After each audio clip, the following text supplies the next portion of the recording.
रूपाने दिसली होती निवृत्तीनाथांना. ती बाहुली कवटाळली आणि आर्त टाहो फोडला. मुक्ते, आई साहेब, माझं काही चुकलं का हो? माऊली काय म्हणतात हो? ज्ञानराजांना वास्तविक जगाने काय दिलं? फक्त हाल अपेष्टा यातना. भिक्षा मागायला जाणाऱ्या माऊलींच्या झोळीमध्ये कोणीतरी भिक्षा घालावी, खासकन कोणीतरी ती झोळी ओढून घ्यावी, सगळं पीठ खाली सांडून द्यावं, सांडलेलं पीठ भरता येऊ नये म्हणून पिठात रेघोट्या ओढाव्यात. असं काय पाप केलं होतं? ज्या माऊलींनी समाजाकडून होणारा सगळा अपमान, सगळी निंदा, सगळा छळ सहन केला, त्या निंदेचं विष प्राशन केलं आणि 12व्या शतकामध्ये 700 वर्षापूर्वी चूळ भरली ती फक्त अमृताची. अमृतानुभव, भावार्थ दीपिका, चांगदेव 65, हरिपाठ या सर्वच वाङ्मयासाठी माऊलींचे 1000 वेळा पाय धरले तरी ते कमी आहेत. समाधी सोहळ्याच्या निमित्ताने हा उत्सव आपण साजरा करतोय श्रोते हो कीर्तनाचा. ज्या माऊलींच्या नामाच्या उच्चाराने सुद्धा आमचं हृदय हेलावतं, माऊली म्हटलं तरी आमचे डोळे पाणावतात, असं दिव्य, अलौकिक आणि हळवं चरित्र की आज आमचे सर्व ज्येष्ठ कीर्तनकार या सगळ्या मांदियाळीमध्ये 7 दिवसांचा हा महोत्सव आहे. रोज आपण माऊलींच्या चरित्र भागाच्या अनुषंगाने येणारी चरित्र किंवा व्यक्तिमत्व त्यांचा आपण अभ्यास करणार आहोत, ते गुणसंकीर्तन आपण करणार आहोत. आणि आज माझ्याकडे अत्यंत सुंदर असं चरित्र माझ्या वाट्याला आलंय. अर्थात म्हटलं तर ते अवघड आहे, म्हटलं तर कळायला सोपं आहे, तितकंच कठीणही आहे. पण माझ्या अल्पकुवतीनुसार त्या चरित्राला स्पर्श करण्याचा मी प्रयत्न करेन. ज्ञानेशो भगवान विष्णू, निवृत्तीर भगवान हरहा, सोपानो भगवान ब्रह्मा, मुक्ताख्या ब्रह्मचित्कला. आमच्या मुक्ताबाईंचं वर्णन ब्रह्मचित्कला असं केलंय. आणि या 4ही भावंडांची आई होण्याचं भाग्य जिच्याकडे होतं ती आदिशक्ती, ती मूळ माया, अशा मुक्ताबाईंचं आपल्याला चरित्र सांगायचंय. पण माऊलींनी सांगितलेला भाव आधी समजावून घेऊया आणि चरित्राला स्पर्श करूया. माऊली काय म्हणतात हो? ज्ञानराजांना वास्तविक जगाने काय दिलं? फक्त हाल अपेष्टा यातना. भिक्षा मागायला जाणाऱ्या माऊलींच्या झोळीमध्ये कोणीतरी भिक्षा घालावी, खासकन कोणीतरी ती झोळी ओढून घ्यावी, सगळं पीठ खाली सांडून द्यावं, सांडलेलं पीठ भरता येऊ नये म्हणून पिठात रेघोट्या ओढाव्यात. असं काय पाप केलं होतं? पण तरी सुद्धा इतकं प्रेम, इतकं ओतप्रोत भरलेला भगवंताविषयीचा अनुराग, भक्ती हे सगळं हृदयामध्ये होतं. आणि परमेश्वराकडे असंच मागणं मागत होतं ते हृदय की जे खळांची व्यंकटी सांडू, दुष्टांचा दुष्टपणा जाऊ दे, इतकं उदात्त मागणं जगाच्या पाठीवर कुणीच नसेल मागितलं श्रोते हो. मागणाराही तितक्याच ताकदीचा आहे आणि देणाराही तेवढ्याच ताकदीचा आहे. असं ताकदीचं मागणं माऊलींनी विश्वात्मक भगवंताकडे पसायदानाच्या रूपाने तुमच्या माझ्याकरता मांडलंय, मागितलंय. प्रस्तुतच्या अभंगामध्ये माऊलींनी मुक्त अवस्था प्राप्त करण्याकरता कुठला क्रम आधी अनुसरावा लागेल, अर्थात आचार्यांनी सुद्धा जीवनमुक्तीचा क्रम आम्हाला सांगितलाय. सत्संगत्वे निसंगत्वम, निसंगत्वे निर्मोहित्वम, निर्मोहित्वे निश्चलत्वम, निश्चलत्वे जीवन्मुक्ती.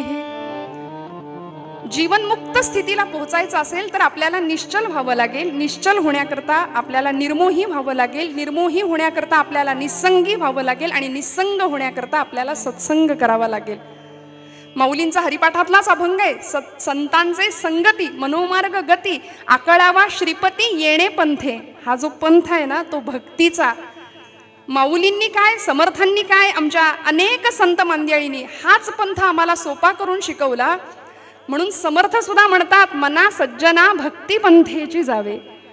हाच पंथ संतांनी आम्हाला सांगण्याचं कारण की तो पंथ सुलभ आहे, सोपा आहे. वास्तविक त्यांनी अवघड उपासना केली आणि आम्हाला सोपं करून शिकवलं. म्हणूनच त्यांना संत म्हणतात की नाही हो, अवघडातलं अवघड तत्वज्ञान सोपं करून आईच्या मायेनी. म्हणून उद्धव स्वामी म्हणतात ना की एखाद्या आईनं बाळाला घास भरवावा तसं माझी समर्थ माऊली आहे.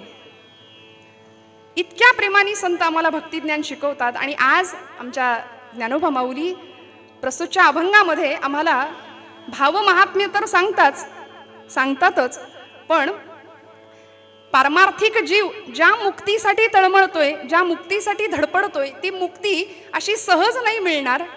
ती मुक्तावस्था जर प्राप्त करायची असेल तर त्याकरता सगळ्यात पहिली पायरी ज्ञानराज माऊली या अभंगामध्ये अगदी सुरुवातीचा शब्द वापरून सांगतात, भावे विण भक्ती. भाव आणि भक्ती हा संबंध जसा आहे तसा भक्ती आणि मुक्ती हाही संबंध माऊली सांगतायत. भक्ती विण मुक्ती, बळे विण शक्ती बोलू नये. अंगामध्ये कुठलीही ताकद नसताना शक्तीच्या वल्गना गप्पा मारणारी माणसं जशी असतात की नाही, तसं माऊली म्हणतात भावाशिवाय भक्ती नाही आणि भक्तीशिवाय मुक्ती नाही. हा सरळ अर्थ आहे. कैसेनी दैवत प्रसन्न त्वरित. माऊली प्रश्न विचारतात पारमार्थिक उतावीळपणा करणाऱ्या एखाद्या भक्ताला. परमार्थामध्ये उतावीळपणा बरा नाही, पण अशा एखाद्या उतावीळ भक्ताला माऊली असं म्हणतात, कैसेनी दैवत प्रसन्न त्वरित. मला सांग, देव काही इतका सोपा आहे? सहज आहे?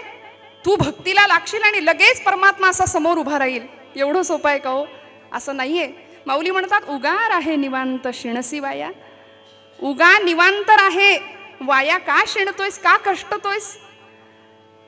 आणि ज्या प्रपंचासाठी सगळा सायास जो चालू आहे ना, वास्तविक तो प्रपंच आम्हाला कसलाही लाभ द्यायला तयार नाही. सायास करिसी प्रपंच दिननिशी, हरिसी न भजसी कवण्या गुणे. पुन्हा माऊली प्रश्न विचारतात. हरिपाठामध्ये थोडीशी पित्याची भूमिका आहे बरं का, आणि ज्ञानेश्वरीमध्ये आईची भूमिका आहे. प्रश्नच विचारलेत. बाप जसा आपल्या लेकराला असं उत्तर विचारतो ना, ठामपणे काहीतरी समजावून सांगण्याचा प्रयत्न करत असतात, त्या पद्धतीनं माऊली विचारतात, सायास करिसी प्रपंच दिननिशी, हरिसी न भजसी कवण्या गुणे. आयुष्यभर ज्या प्रपंच करता तू धडपडतोस, झिजतोस, कष्टतोस, वास्तविक त्यातून काहीही लाभ होत नाही. मग ज्या हरिजपामुळे जीवनाला कृतार्थ अवस्था प्राप्त होईल असा हरिजप तू का करत नाही? माऊली प्रश्न विचारतात. आणि मग शेवटी ज्ञानराज सांगतात, ज्ञानदेव म्हणे हरिजप करणे, तुटेल धरणे प्रपंचाचे. असा हरिजप जर आम्ही केला तर हा जो प्रपंच आम्हाला असा घट्ट कवटाळून बसलाय की नाही, ते धरणं धरून बसलाय म्हणाले, ते सगळं संपेल. आणि मुक्तावस्था अद्वैत अनुभूती आल्याशिवाय राहणार नाही, एकरूपत्व आल्याशिवाय राहणार नाही. जसं ज्ञानोबांचा एक अभंग आहे, मी माझे मोहित राहिले निवांत, एकरूप तत्व देखिले गे माये. काय अनुभव आहे? एकत्वाचा अनुभव या मंडळींनी घेतला आणि तो आम्हाला मिळावा अशी त्यांची धारणा होती. ज्या ब्रह्मानंदाचा अनुभव आम्ही घेतला तो तुम्हाला द्यायला आम्ही आलोय, वास्तविक आम्ही इथले नाही. असं संत म्हणतात ना, आम्ही वैकुंठीचे वासी आलो, याची कारण असे. मागील या जन्मामुक्त झालो असं माऊली म्हणतात. मग आम्ही पुन्हा इथे का आलो? कारण सेवितो हा रस, वाटितो अनेका, घ्यावे होऊ नका रानभरी. अशा वेड्यासारखे संभ्रम अवस्थेमध्ये फिरू नका हो. आम्ही जो आनंद घेतलाय की नाही तो तुम्हाला द्यायला आलोय ना, तो घ्या आणि ब्रह्मानंदाचा आनंद काय असतो तो उपभोगून बघा. माऊली म्हणतात, भावे विण भक्ती, भक्ती विण मुक्ती. अभंगाचा सरळ अर्थ मी आपल्याला सांगितला. थोडा आतमध्ये प्रवेश करूया. भाव या शब्दाचा उपयोग माऊलींनी याकरताच केलाय की जी भक्ती तुम्ही आम्ही करतो ना, त्यामध्ये काहीतरी कमी आहे याची खात्री माऊलींना निश्चित आहे. म्हणून माऊलींनी त्या शब्दाची जोड त्या भक्तीला दिली आहे, भावे विण भक्ती. खरं तर वास्तविक शुद्ध प्रेम, निष्कलंक प्रेम, श्रद्धा, विश्वास या अर्थाने भाव हा शब्द इथे वापरलाय. भाव आम्हाला माहिती असतो, सोन्याचा भाव आहे, बाजार भाव आहे. वास्तविक या भावाचा आमच्याकडे अभाव आहे, परंतु तो भाव माऊली आम्हाला समजावून सांगतात. आणि खरं सांगू, भक्ती हा आमच्या धर्माचा आधार आहे. बरं, भक्ती ही आमच्या धर्माची आधारभूमी आहे. भक्ती जर संपली आमच्या हृदयातली तर धर्म संपला असं मी विधान करेन कदाचित, तर ते चुकणार नाही. त्यामुळे भक्ती हा आमचा आधार आहे. ती भक्ती भावयुक्त असली पाहिजे, प्रेमयुक्त असली पाहिजे. प्रेमाची, भावाची झालर त्या भक्तीला असली पाहिजे. जसं की एखादी सौभाग्यवती 100 तोळे दागिने अंगावर घालू देत, पण कपाळाला कुंकुम तिलक जर नसेल तर काय उपयोग आहे तिचा? हिंदू धर्म संस्कृतीचे आम्ही गोडवे गातो. सध्या हे बोलणं सुद्धा त्रासाचं ठरते आणि जे बोलतायत त्यांनाही त्रास होतोय. कपाळाला कुंकुम तिलक नसेल तर त्याला काही उपयोग नाही. श्रोते हो, या उलट अंगावर एकही दागिना नसू दे, परंतु सौभाग्याचा तिलक जर एक कपाळाला आम्ही लावू ना, तर त्या पद्धतीनं भाव हा भक्तीचा सौभाग्य तिलक आहे. श्रोते हो, भाव हा भक्तीचा सौभाग्य अलंकार आहे. माऊली म्हणतात म्हणून त्या भक्तीला भावाची जोड देऊया. भावे विण भक्ती, भक्ती विण मुक्ती, बळे विण शक्ती बोलू नये. मग हा भाव, हे प्रेम कसं असेल हो, कसं आमच्या अंतःकरणात येईल? ते प्रेम कुठून बाहेरून आणावं लागतं का?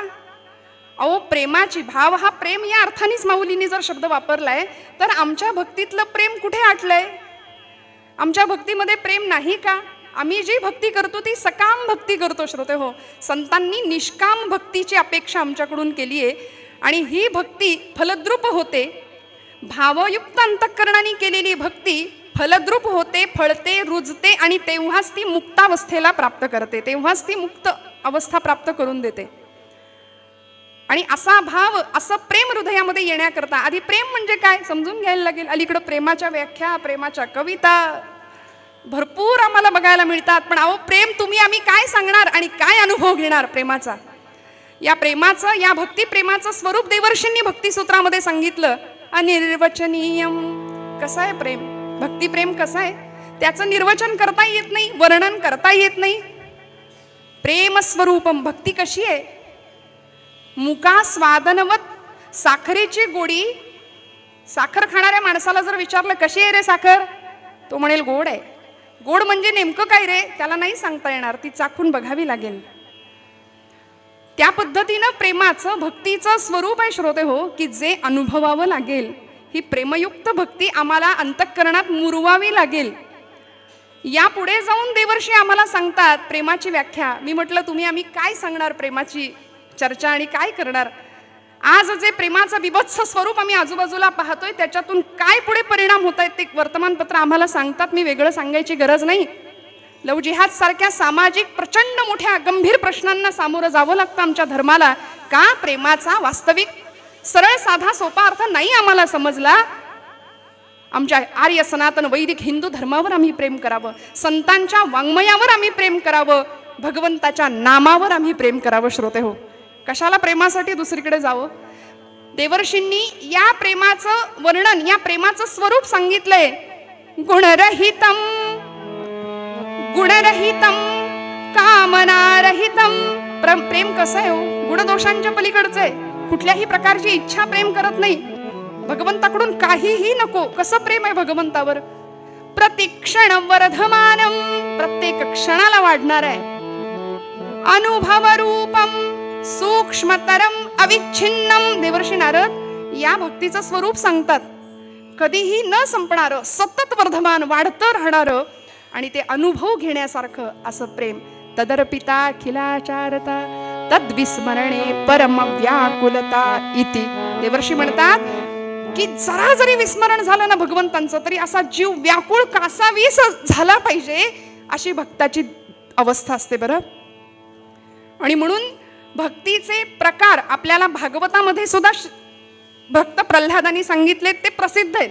श्रवणम, कीर्तनम, विष्णू स्मरणम, पादसेवनम. आपल्याला हे प्रकार माहिती आहेत. या पुढे जाऊन देवर्षी नारदांनी भक्ती सूत्रामध्ये भक्तीचे 11 प्रकार सांगितले. त्याच्यामध्ये प्रल्हादाचे 9 प्रकार समाविष्ट आहेत. गुणमहात्म्यासक्ती, रूपासक्ती, कांतासक्ती, वात्सल्यासक्ती, दास्यासक्ती, विरहासक्ती. 11 प्रकार देवर्षी सांगतात. यापुढे जाऊन मधुराद्वैत संप्रदायाचे अध्वर्यू गुलाबराव महाराज 16 प्रकार भक्तीचे सांगतात. आणि या सर्व प्रकारांमध्ये भगवंतांच्या गुणांची आसक्ती, रूपाची आसक्ती व्हावी, प्रेमयुक्त अंतःकरणाने ती भक्ती केली जावी. काय असते हो ही आसक्ती?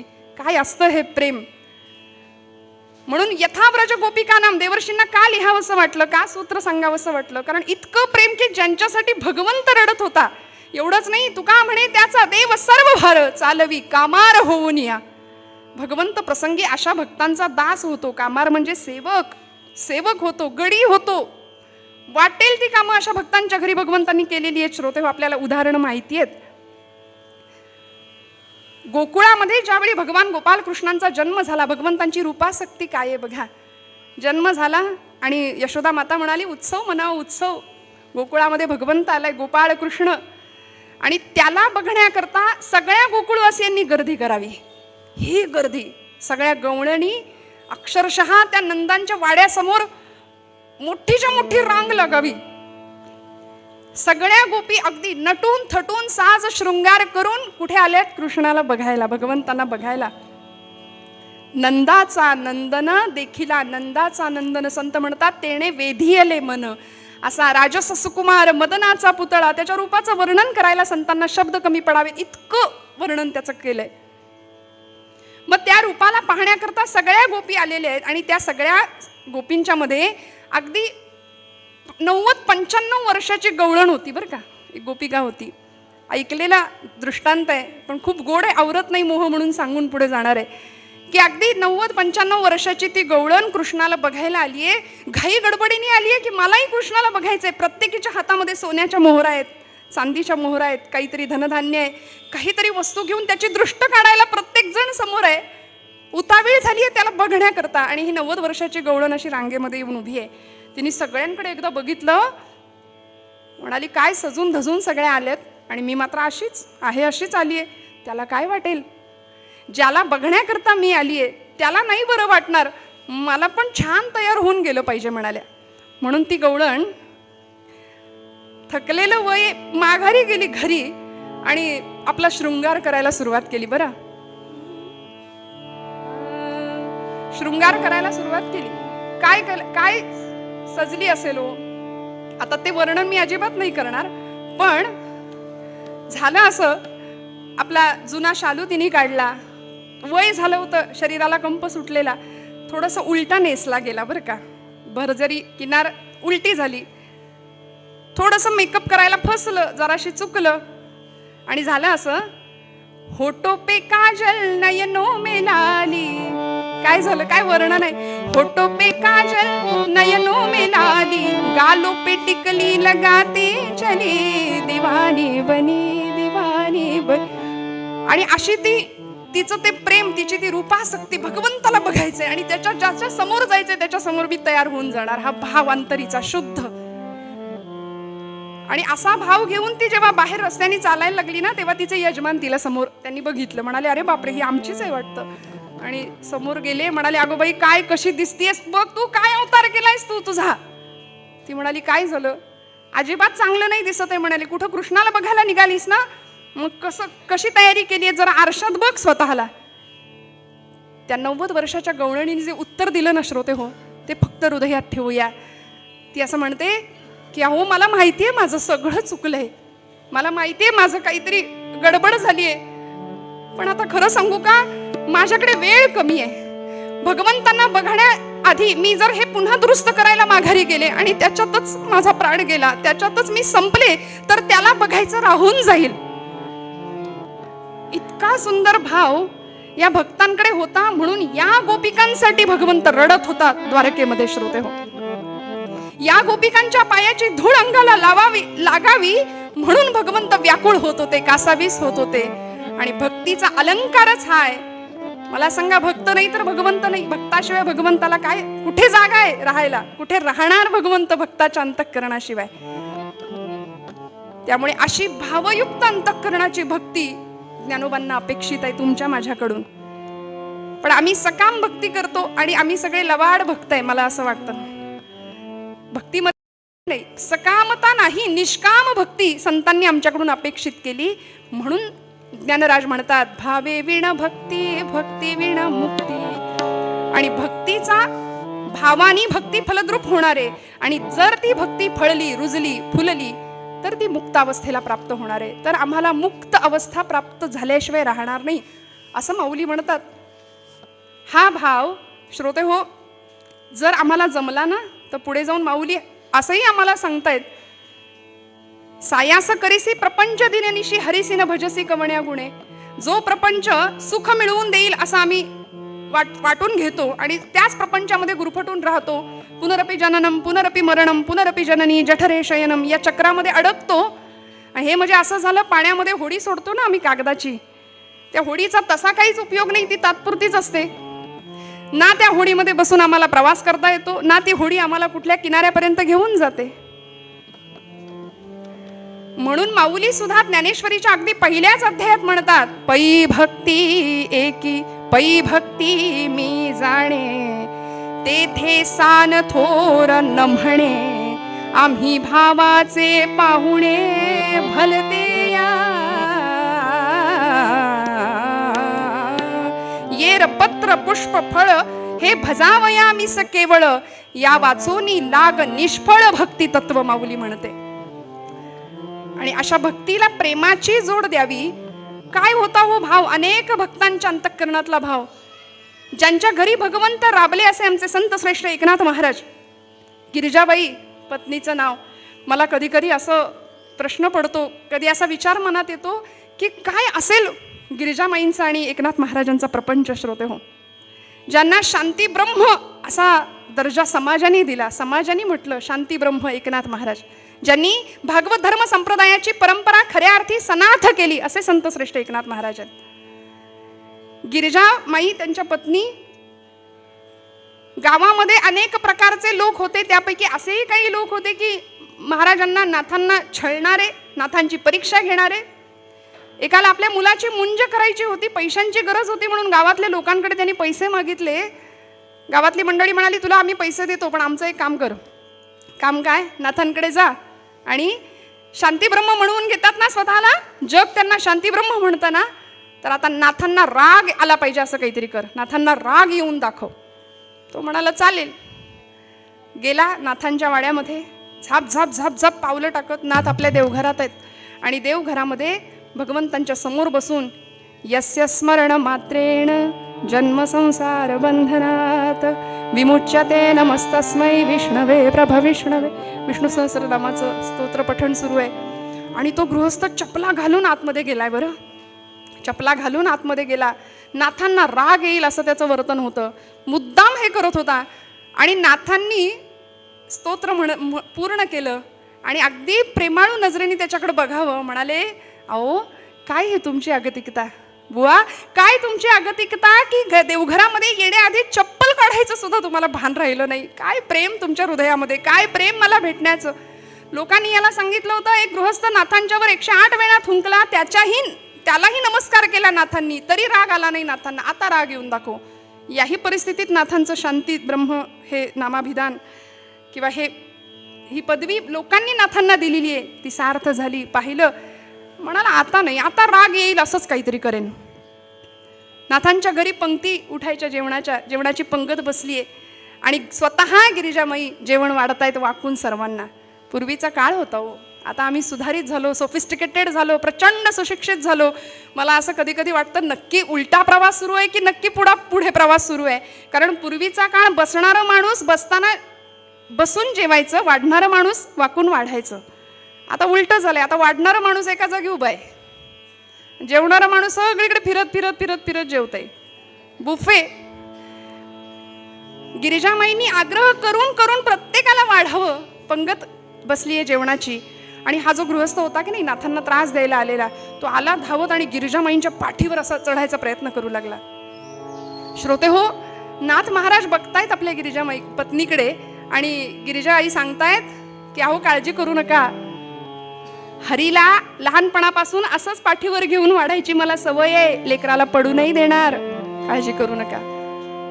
काय शुद्ध भाव, किती शुद्ध प्रेम असावं. आणि म्हणून माऊली म्हणतात की हा भाव जर तुमच्या माझ्या अंतःकरणात असेल ना, तर या भावायुक्त अंतःकरणाने, आता हरी या शब्दाचं उच्चारण तितकं महत्वाचं नाही, पण तो उच्चारणारा जो आत्मा आहे किंवा त्याचं उच्चारण करणारा जो भक्त आहे ना, त्याची भावदशा माऊलींनी महत्वाची मानली आहे.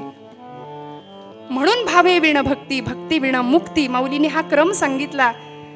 जो प्रपंच तुला लाभच देत नाही तो प्रपंच आम्ही करतो, सगळी तळमळ सुखासाठी करतो. संत म्हणतात,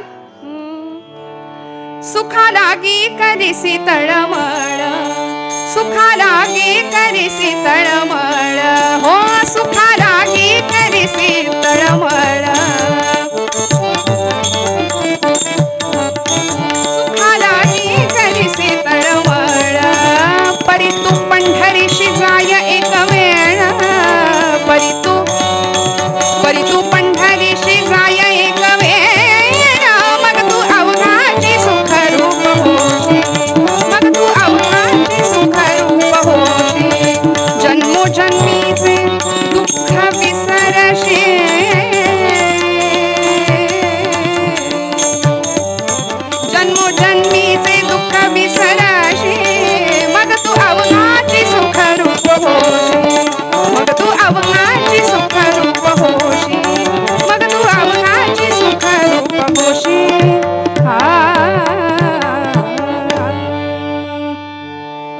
जन्मीचे दुःख विसरशी, मग तू अवघाचे सुखरूप होशी.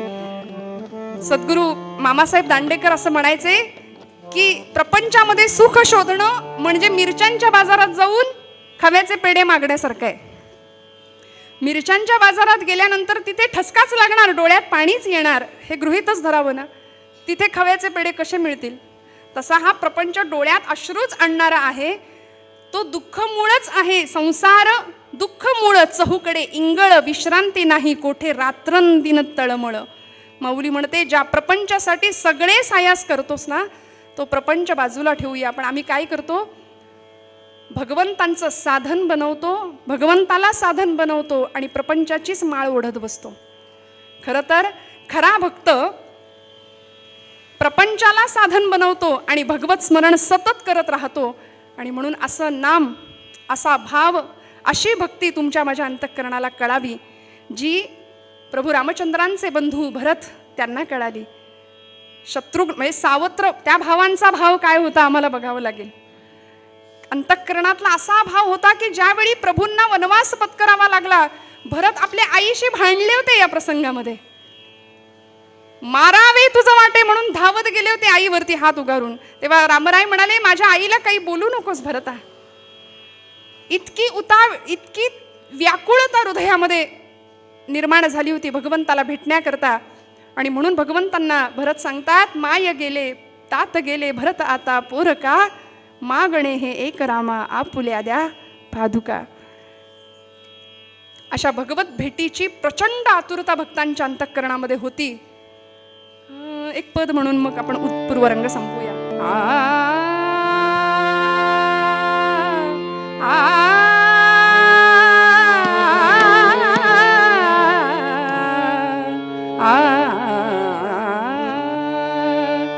ज्यावेळी प्रभू निघाले ना वनवासाला, भरत मागे मागे मागे मागे जात होता. भरद्वाज ऋषींच्या आश्रमामध्ये भगवंत थांबले होते, कळालं, धावत मागे गेले आणि ज्या ठिकाणी भगवंत बसले होते त्या जागेवर असा हात फिरवत होते.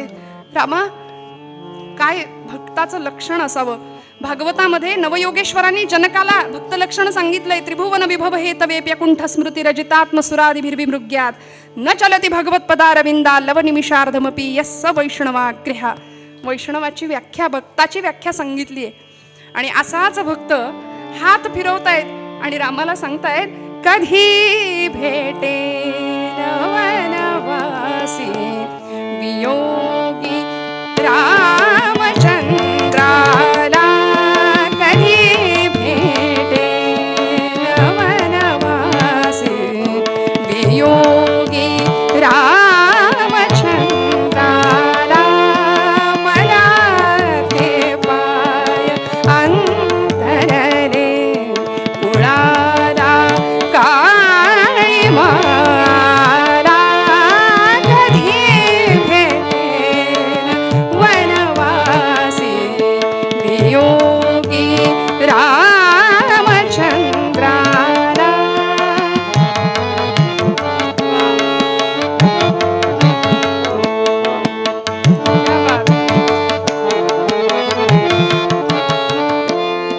तुझे सौभाग्य सौमित्रा वनी तू राघवा संगे, अभागी मी असा कैसा जाऊनी सांग रामाला, कधी भेटेन वनवासी वियोगी रामचंद्राला, वियोगी रामचंद्राला, वियोगी रामचंद्राला. ही तळमळ तुमच्या माझ्या हृदयामध्ये निर्माण व्हावी, आम्ही मुक्तावस्थेला प्राप्त होऊ, त्यासाठी माऊलींनी सांगितलेलं भावाचं महात्म्य लक्षात घ्यावं लागेल. पूर्वरंगात थांबते. उत्तर भागाला सुरुवात करण्याआधी एकदा अभंगाचा आठव करूया. भावे विना भक्ती, भक्ती विना मुक्ती, भक्ती विना मुक्ती, भावे विना भक्ती, भक्ती विना मुक्ती, बडे विना शक्ती बोलू नये, बडे विना शक्ती बोलू नये. काही संची आमची 4 वर्षाची मुक्ताई झोपडीतनं बाहेर आली आहे आणि समोर असलेल्या निवृत्तीनाथांना, निवृत्ती दादाला, सोपान दादाला विचारते, दादा आईला बघितलंस का रे? आई कुठे दिसत नाहीये. बाबांना बघितलंस का? निवृत्तीनाथांनी मुक्ताईला जवळ घ्यावं आणि सांगावं, मुक्ते अगं आई देवाघरी गेलीये. आई देवाघरी गेली मुक्ते. रोजच तर जाते, रोजच जाते ना देवाला. आता येईल दादा, एवढ्यात रडतोस काय? नाही मुक्ते, आज आई बाबा निघून गेलेत ना, ते कधीच न येण्याकरता. आई बाबा येणार नाहीत आता परत. काय म्हणालास दादा? निवृत्तीनाथांच्या जवळ गेली मुक्ताबाई आणि निवृत्तीनाथांना हळूच म्हणते, दादा आई कधीच येणार नाही. नाही मुक्ते. मग दादा तुला आई कुठली रे? 4 वर्षाचं वय आहे श्रोते. दादा तुला आई कुठली? निवृत्तीनाथांना हुंदका अनावर झाला. मुक्ताईला जवळ कवटाळलं, डोक्यावरनं हात फिरवला आणि म्हणाले, मुक्ते आजपासून तू माझी आई, तू माझी आई. म्हणून मुक्ता नाही, मुक्ताबाई नाही, मुक्ताई. तू माझी मुक्ताई. मुक्तपणे मुक्त, श्रेष्ठपणे श्रेष्ठ, सर्वत्र वरिष्ठ आदिशक्ती, सर्वत्र वरिष्ठ आदिशक्ती. मुक्तपणे मुक्त, श्रेष्ठपणे श्रेष्ठ, मुक्तपणे मुक्त, श्रेष्ठपणे श्रेष्ठ, सर्वत्र वरिष्ठ आदिशक्ती. हो सर्वत्र सर्वत्र वरिष्ठ आदिशक्ती.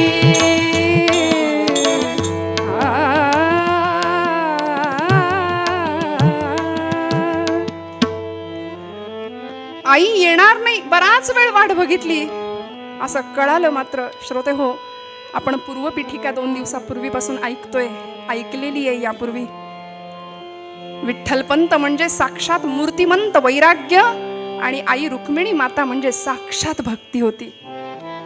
दोघांच्या अतिपवित्र आणि अतिशुद्ध कुसव्यांनी या 4 भावंडांना जन्म दिला होता. निवृत्ती, ज्ञानदेव, सोपान आणि मुक्ताबाई.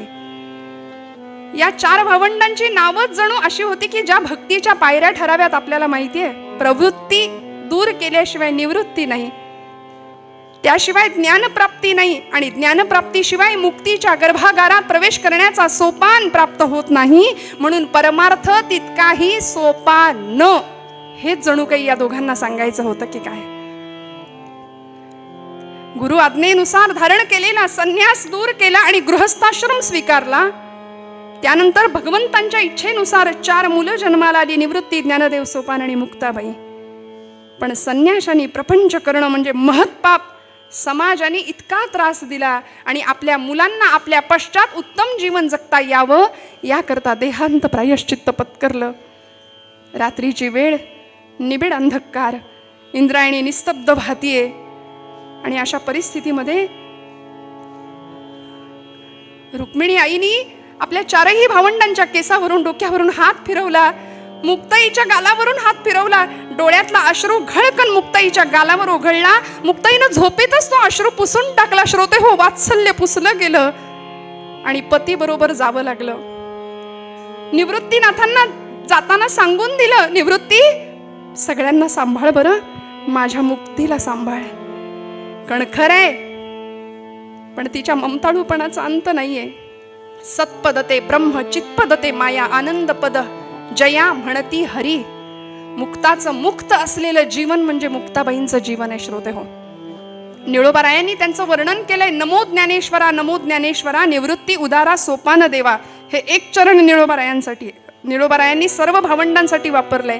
आणि 2रं चरण नमो मुक्ताबाई त्रिभुवन पावनी आद्यत्रय जननी देवांचीही. एका चरणात सबंध मुक्ताबाईचं वर्णन केलंय.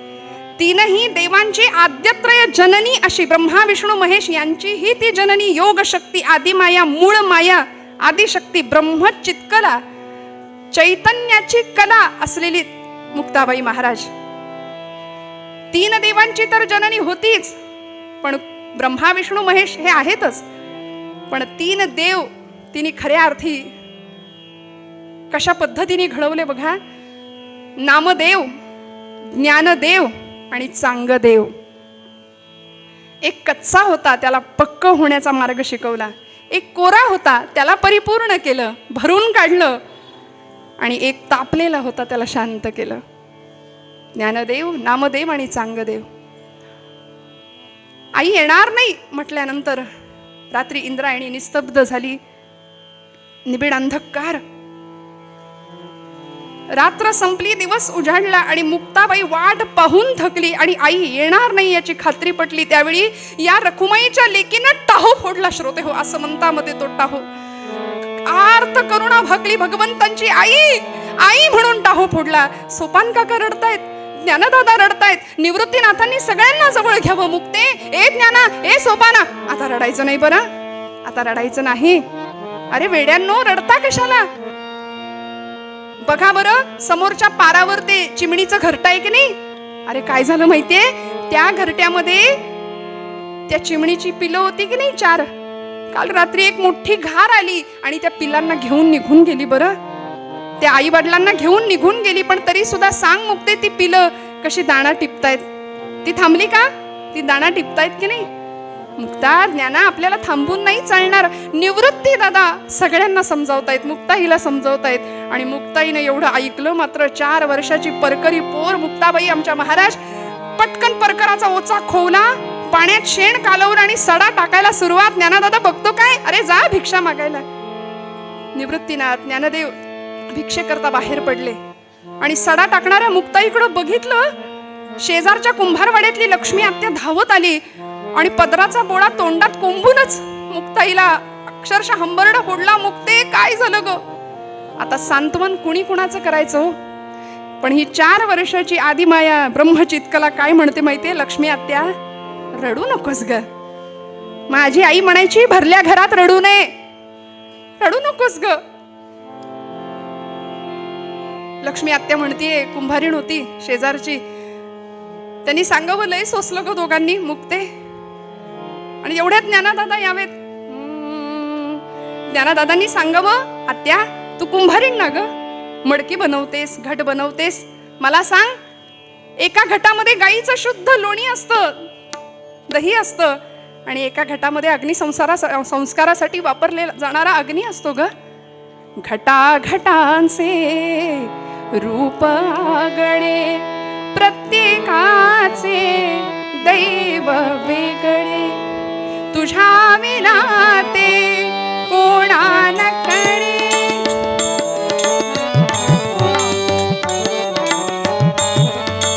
तुझ्या विना ते कोणा न कळे. मुखी कुणाच्या, गदिमांचे शब्द आहेत बरं.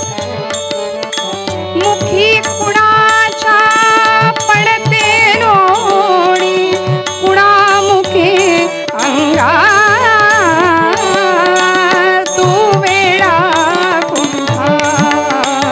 विठ्ठला तू वेळा कुंभार, विठ्ठला तू वेळा कुंभार.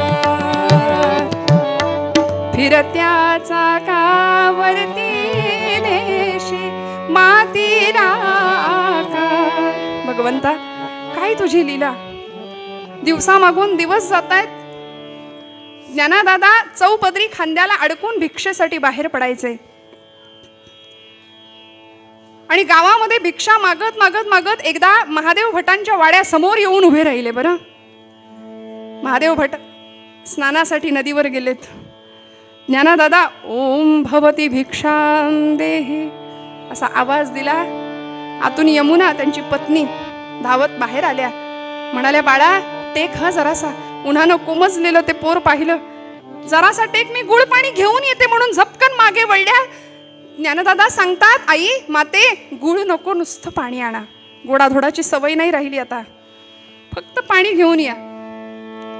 आणि त्या मागे वळणार म्हणाल्या, हो ज्ञानदादा, अरे पाणीच काय, मी तर म्हणते आता 2-4 घास खाऊनच जा, इथून जेवूनच जायचं, मी आत्ता पान घेऊन येते.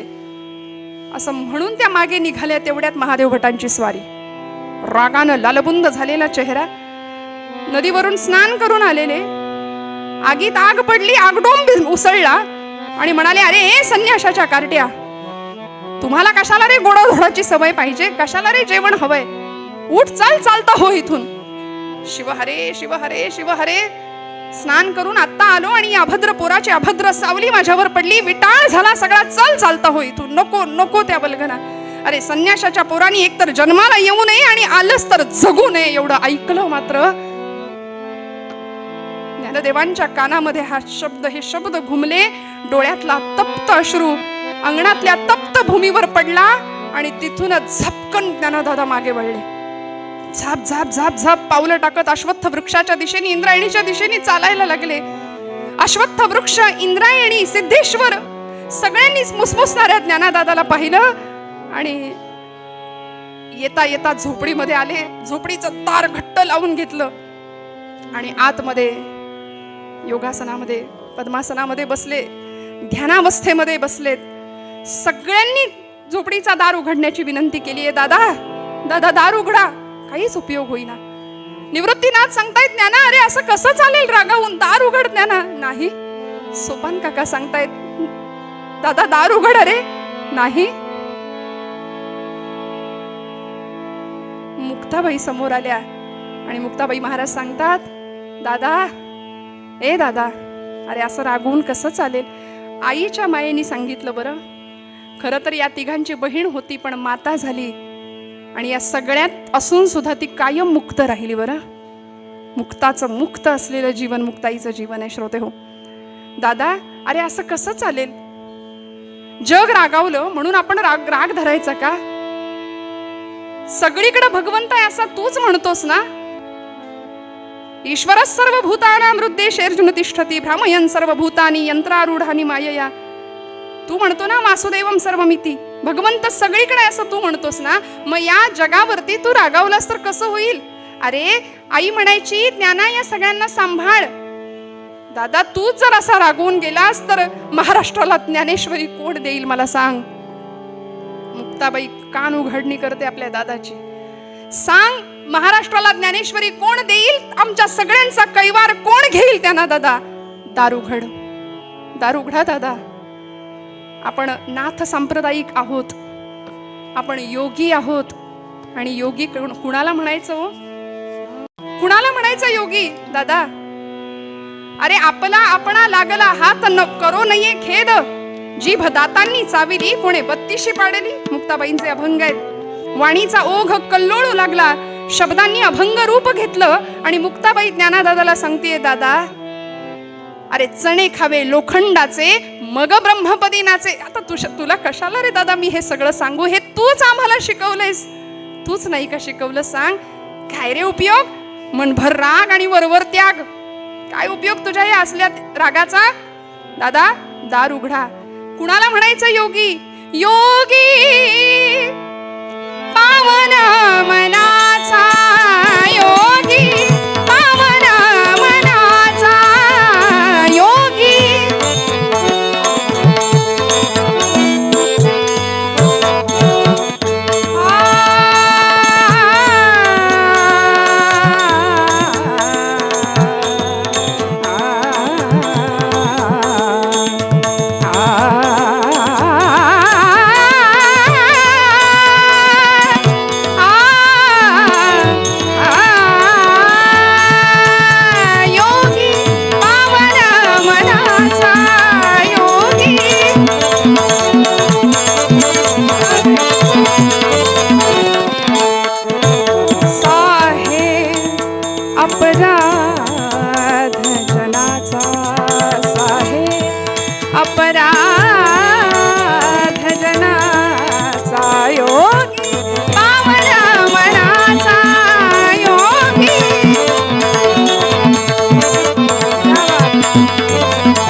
शस्त्रे झाले क्लेश, संती मारावा उपदेश, संती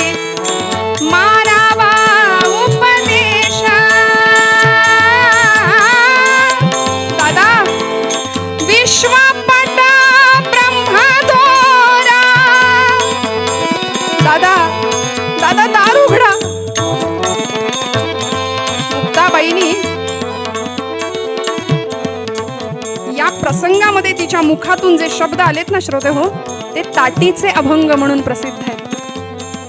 एका पाठोपाठ एक 11 अभंग मुक्ताई सांगतात. चरित्रामध्ये वर्णन आहे, माझ्या पदरचं काहीच नाही. ज्ञानदेवांनी ध्यानावस्थेमध्ये योगिक क्रिया केली आणि प्राणांचं उत्क्रमण करायला घेतलं होतं. म्हणजे प्राण आता आकाशात भिरकावून देणार होते, पण आदिशक्ती असलेल्या ब्रह्मचित्कला मुक्ताईंनी परकाया प्रवेश नावाची सिद्धी केली आणि आपला प्राण ज्ञानदेवांच्या प्राणाला आडवा लावला. आणि सांगतात, यावेळी मुखातून जे शब्द बाहेर पडलेत की नाही, ते शब्द हे कुठेही लिहिलेले नाहीयेत. बोलून किंवा सांगून मुक्ताई इथे शब्दांनी बोलत नाहीयेत बरं का. हे अपौरुषेय आहेत अभंग. वेद जसे अपौरुषेय आहेत ना, तसे ताटीचे अभंग प्रगट झालेत. मुक्ताई म्हणे असा कुठेही उल्लेख नाहीये या अभंगामध्ये. मुक्ताई ज्ञानदादांना सांगतेय, विश्वपटा ब्रह्मदोरा ताटी उघडा ज्ञानेश्वरा, ताटी उघडा ज्ञानेश्वरा.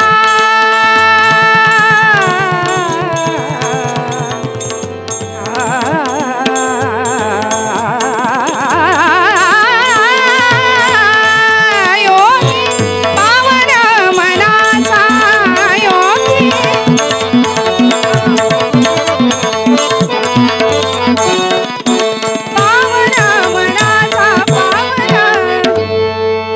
दादा आपण तरुणी विश्वतारा ताटी उघडा ज्ञानेश्वरा. मुक्ताबाई लढीवाळ जीव मुद्दल ठाईचे ठाई. दादा दार उघडाल का, दार उघडाल का. मुक्ताबाईचा आर्त टाहो ज्ञानदेवांच्या हृदयापर्यंत पोहोचला आणि वाऱ्याच्या सुसाट वेगाने ज्ञानदेव उठलेत. झोपडीचा दरवाजा उघडला आणि एखाद्या आईला लेकरू कसं कवटाळतं तसं मुक्ताईला जाऊन बिलगले आणि म्हणाले, मन निवाले निवाले समाधान झाले. मन निवाले निवाले. हा अनुभव कैवल्य साम्राज्य चक्रवर्ती ज्ञानदेवांना देणारी मुक्ताई काय अधिकाराची असेल श्रोते हो. दिवाळीचा सण आला. मुक्ते आज दिवाळी, मुक्ते आज दिवाळी, बंधू आम्ही तुझे असे येत.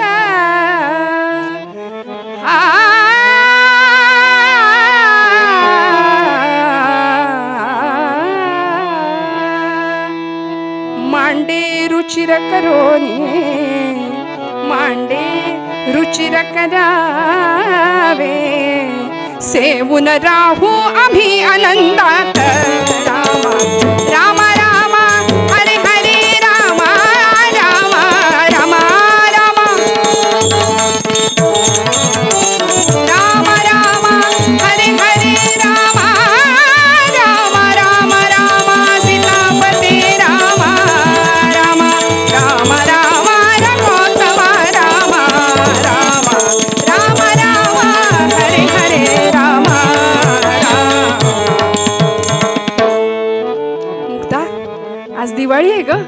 कुणीतरी एखादा भाविक व्यक्तीने शिधामध्ये गुळ, हरभऱ्याची डाळ, तूप, कणिक असं सगळं सामान दिलं होतं आणि निवृत्तीनाथ मुक्ताईला सांगतात, मुक्ते आज दिवाळीचा सण आहे, मांडे खायची इच्छा झाली आहे, तुला येतात का ग मांडे.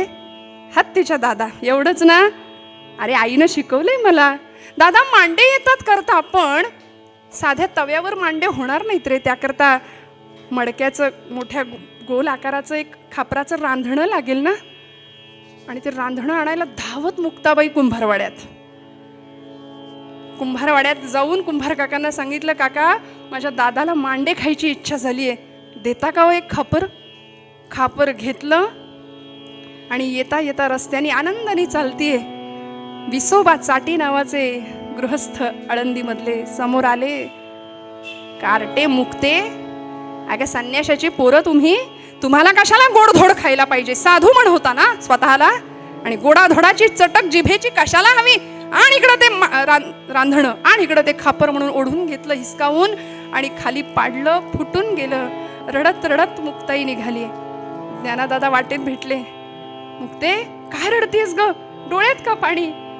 दादा, अरे रांधण फोडलं रे विसोबांनी. तुला खरं सांगू का, फोडलं त्याचं वाईट नाही वाटत, पण निवृत्ती दादाला आज मांडे खायची इच्छा झाली, कधी नव्हे ते, म्हणून वाईट वाटतंय रे.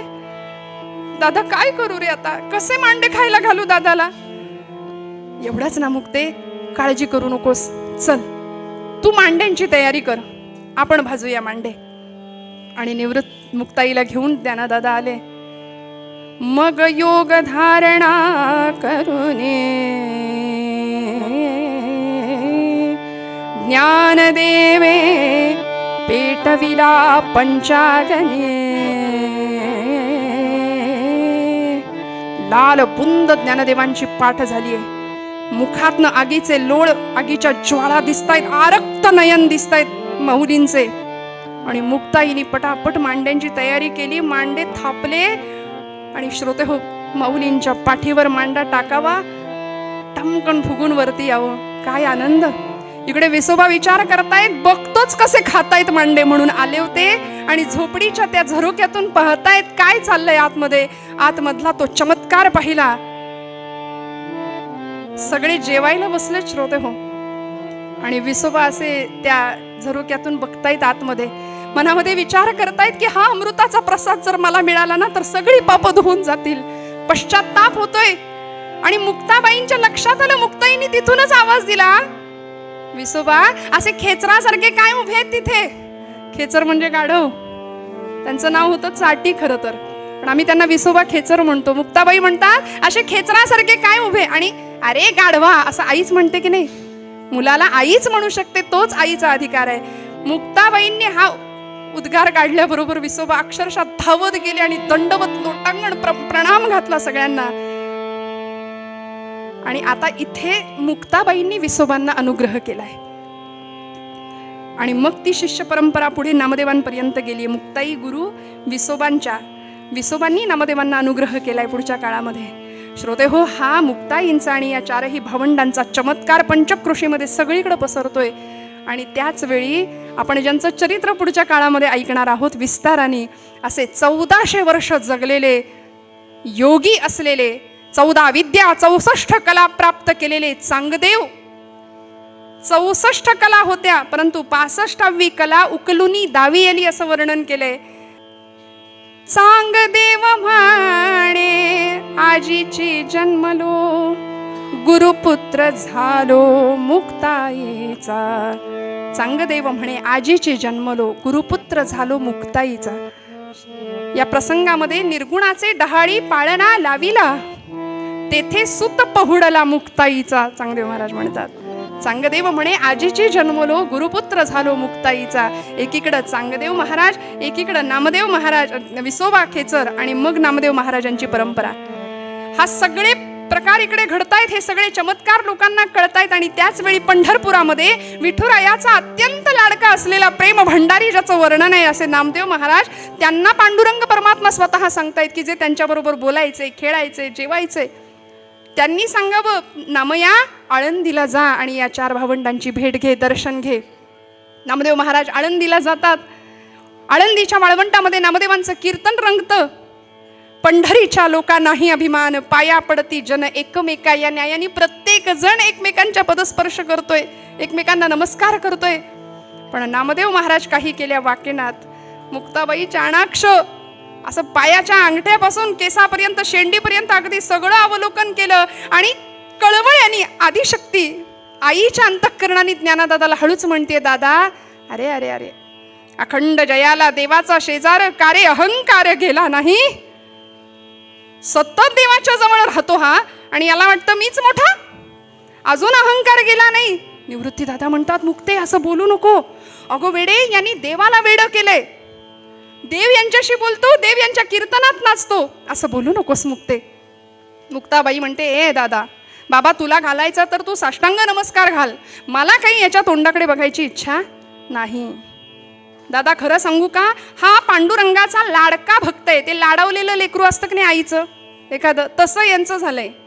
म्हणून देवालाच त्याची दया आली. देवाकडे सारखे हेलपाटे घालतोय ना, हा देवाला त्याची दया आली म्हणून त्यांनी तुमच्याकडे पाठवले. आता तुम्ही तुमचं संतपणाचं ब्रीद राखा दादा, याचा उद्धार करा. आणि मग कल्पना सांगितली. गोरोबा काकांना बोलावलं, थापटणं घेऊन गोरोबा काका आले होते. या प्रसंग आपल्याला माहिती आहे. गोरोबा काकांनी प्रत्येकाच्या डोक्यावर थापटणं आपटून मडकं कच्चं की पक्क हे ठरवायचं होतं. निवृत्तीनाथांच्या डोक्यावर गोरोबा काकांनी थापटणं आपटलं डोक्यावर. निवृत्तीनाथ शांत आहेत. योग्याची काय अवस्था आहे, किती शांत, किती शांत. म्हणाले इथं तर कशाचीच कमतरता नाहीये, सगळं पूर्णत्व अनुभवाला येत आहे. सोपान काकांच्या डोक्यावर आपटलं. म्हणाले इथे तर कोरेपणाचा अजिबात लवलेश नाहीये. ज्ञानदादांच्या डोक्यावर थापटणं आपटलं. म्हणाले इथं तर परिपूर्णता आहे. मुक्ताईच्या डोक्यावर थापटणं आपटलं. म्हणाले इथं तर अमृताची संजीवनीच उतू चालली आहे. आणि असं करता करता नामदेवांच्या डोक्यावर आपटणार एवढ्यात नामदेव ओरडले रागावून. म्हणाले अरे बास करा, असं थापटणं आपटून कळतं का मडकं कच्चं की पक्क ते. मला वाटलंच होतं दरिद्र्यांनी परी शोधायला जावा आणि काच हातात यावी, तसं झालंय माझं. मी पांडुरंगाला म्हणत होतो की मला इकडे पाठवू नको म्हणून. शेवटी तावातावानी नामदेव महाराज पंढरपुरात येतात आणि पांडुरंगाला सांगतात, पांडुरंगा मला परत त्या लोकांच्या हाती देऊ नकोस. पांडुरंग परमात्मा सांगतात. यावेळी मुक्ताई म्हणते नाम्या कच्चा रे कच्चा, म्हणून अजूनच त्रास झाला होता नामदेव महाराजांना. धावत पंढरपुरात आले, पांडुरंगाला सांगतात मला परत त्यांच्या हातात द्यायचं नाही. पांडुरंगा भगवंत म्हणतात नाम्या खरं आहे मुक्ताईचं. अरे तिचं तर नावच घेऊ नको म्हणाले. म्हणे ब्रह्मांड कवीत घेईन, सणसणीत सनकांडी आहे नुसती. काय तिच्या किती बोलते, किती बडबड करते.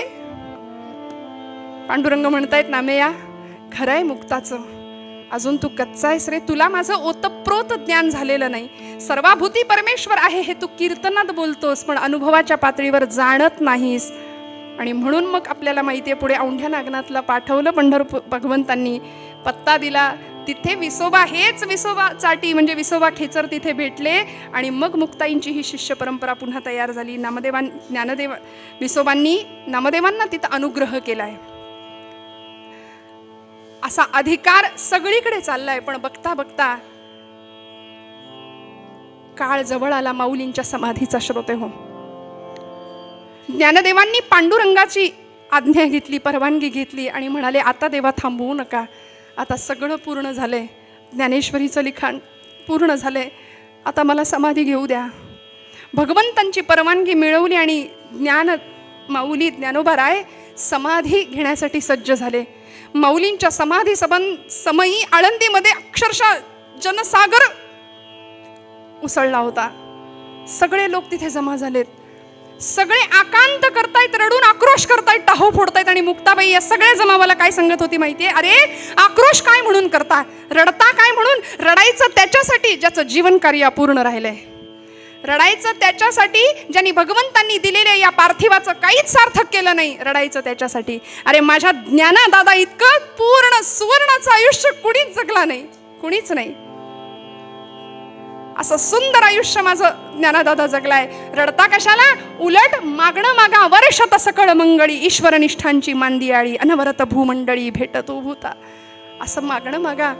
माऊलींची समाधी झाली. श्रोते हो, यानंतर निवृत्तीनाथ माऊलींच्या समाधी पाठोपाठ सासवडला सोपान काकांनी सुद्धा समाधी अवस्था प्राप्त केली.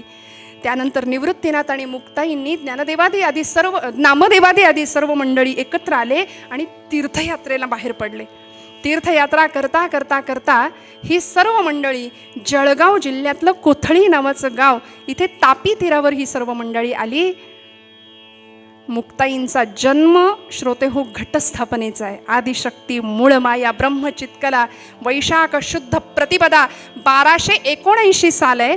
आणि आजचा दिवस जो निर्वाणाचा समाधीचा मुक्ताबाईंचा जो होता ना, तो 1297 साल वैशाख शुद्ध दशमीचा दिवस. कोथळी या गावामध्ये तापी नदी तीरावर गंगाधारेवर सगळ्यांनी स्नान केलं. असं म्हणतात हत्तीच्या सोंडे एवढी धार होती, त्या धारेत सगळ्यांनी स्नान केलं. मुक्ताबाईंनी त्या पाण्याने सगळ्यांचे चरण धुतले, पाय धुतले. निवृत्तीनाथांना कळून चुकलं आज माझ्या आईचा शेवटचा दिवस आहे, आज मी खऱ्या अर्थाने पोरका होणार. वयाच्या 4थ्या वर्षी या मुक्ताईने मला विचारलं होतं, दादा तुला आई कुठली रे? मी म्हटलं होतं तू माझी आई. आज जर हीच मला सोडून गेली तर मी अनाथ होणार.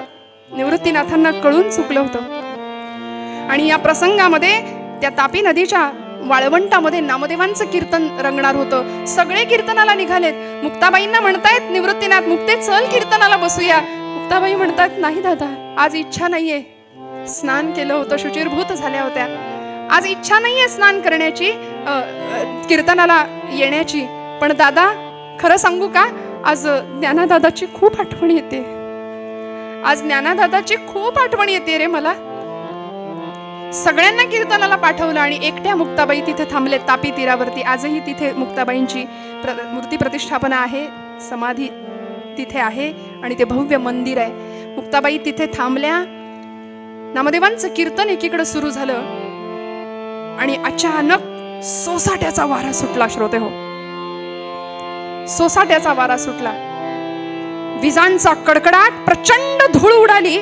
कुणी कुणाला दिसेना अशी अवस्था. नामदेव भानावर आले आणि नामदेव सांगतायत, अरे सगळं राहू दे, मुक्ताईला शोधा, ती सगळ्यात लहान आहे, ती हरवेल कुठेतरी, तिला शोधा. निवृत्तीनाथांच्या काळजात चर्र झालं, माझी मुक्ताई एकटी आहे तिकडे, तिला शोधलं पाहिजे. म्हणून धावतायत सगळे, मुक्ताईंचा शोध घेतायत. पण काडकन अशी एक वीज चमकली आणि कडाडली वीजा निरंजनी झाली. मुक्ताबाई तेथे गुप्ता झाली. निरंजनी वीज चमकली. नाथ संप्रदायामध्ये मुक्ताबाईंचा हा जो प्रकार आहे ना जाण्याचा, त्याला निरंजनी समाधी असं म्हणतात. की त्या देहानी नाही गेल्या, कुठेही भुयारात, आकाशमार्गे किंवा समाधी अवस्था जलतत्वामध्ये कुठेही नाही, तर विदेह कैवल्य रूपता म्हणजे देहात असून चिरंजीव झाल्या. नाथांनी अभंग लिहिलाय, मुक्ताबाईंचं शरीर महाकल्पापर्यंत चिरंजीव असणार आहे. म्हणून आज तुमच्या माझ्यामध्ये मुक्ताई आहेत, मुक्ताबाई आहेत. त्या गुप्त झाल्या, वीज झाल्या आणि काही क्षणात सगळं शांत झालं. एक छोटीशी बाहुली तिरोभाव रूपाने दिसली होती निवृत्तीनाथांना. ती बाहुली कवटाळली आणि आर्त टाहो फोडला. मुक्ते आई साहेब, माझं काही चुकलं का हो? कसलाच त्रास नाही तुम्ही मला दिला. ज्ञानदेवाच्या वेळी मला समाधीची तयारी करावी लागली होती. पत्र पुष्प फल गोळा केली, समाधीची जागा स्वच्छ केली, सगळी तयारी. सोपानाच्या वेळी समाधीची तयारी मी केली, पण मला कुठलाच त्रास न देता मला साधं आलिंगन सुद्धा नाही दिलं. सोपानाला जाताना भेटलो, ज्ञानदादाला जाताना कडकडून आलिंगन दिलं. आई मला भेटली सुद्धा नाही ग म्हणे. आज काय चुकलं माझं? कसलाही त्रास न देता. कारण निवृत्तीनाथ म्हणायचे, मुक्ता आपण कधी स्वस्वरूपी मिळायचं असं जेव्हा म्हणायचे ना, तेव्हा निवृत्तीनाथांना मुक्ताबाई म्हणायच्या, दादा मूळ माया म्हणतोस ना रे मला, मग माझं मी बघून घेईन, माझं मी बघेन, माझी काळजी तू करू नको म्हणायच्या. आणि इथे मुक्त झाल्या खऱ्या अर्थी. आमचे निळोबाराय या सर्वांना प्रार्थना करतात. श्रोते हो, माऊलींची मुक्ताबाईंची जी भावावस्था होती, जी भावदशा होती, जे हरिनाम उच्चारण होतं, तो भाव त्यांना भक्तीला, ती भक्ती फलद्रूप करण्याला कारण ठरला आणि ती भक्ती त्यांना मुक्तावस्थेपर्यंत घेऊन गेली. अशी मुक्त झालेली मुक्ताई तुम्हाला मला कळावी याकरता ज्ञानोबांचा अभंग आधारासाठी पुन्हा एकदा गाते. निळोबारायांनी या सर्वांना वंदन केले, ते शब्द निळोबारायांचे गाते आणि झालेली सेवा भगवंत चरणी अर्पण करते. आपल्या सगळ्यांना नमस्कार करते. उत्कृष्ट असे 2 साथीदार आहेत. नादब्रह्माची सेवा करणारे आमचे सोहम दादा, इकडे चिंतामणी दादा आहेत स्वरब्रह्माच्या साथीला. दोघांनाही वंदन. सर्वांच्या चरणी हृदयस्थ परमात्म्याला नमस्कार करते आणि निळोबारायांचा अभंग गाते आणि मग निरूपणाच्या अभंगाने शेवट करूया.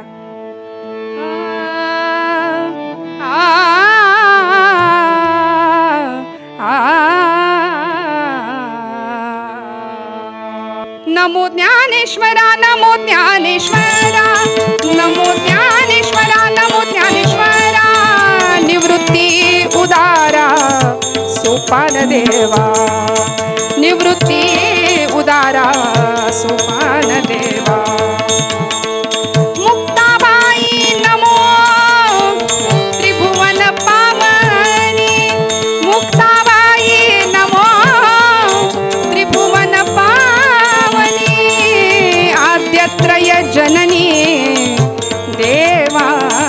तुझे जगदोद्धारा लागी धरिला अवतार मिरविला पडिवार सिद्धाईचा नमो ज्ञानेश्वरा नमो ज्ञानेश्वरा नमो ज्ञानेश्वरा नमो ज्ञानेश्वरा नमो ज्ञानेश्वरा नमो ज्ञानेश्वरा भावे विण भक्ती भक्ती विण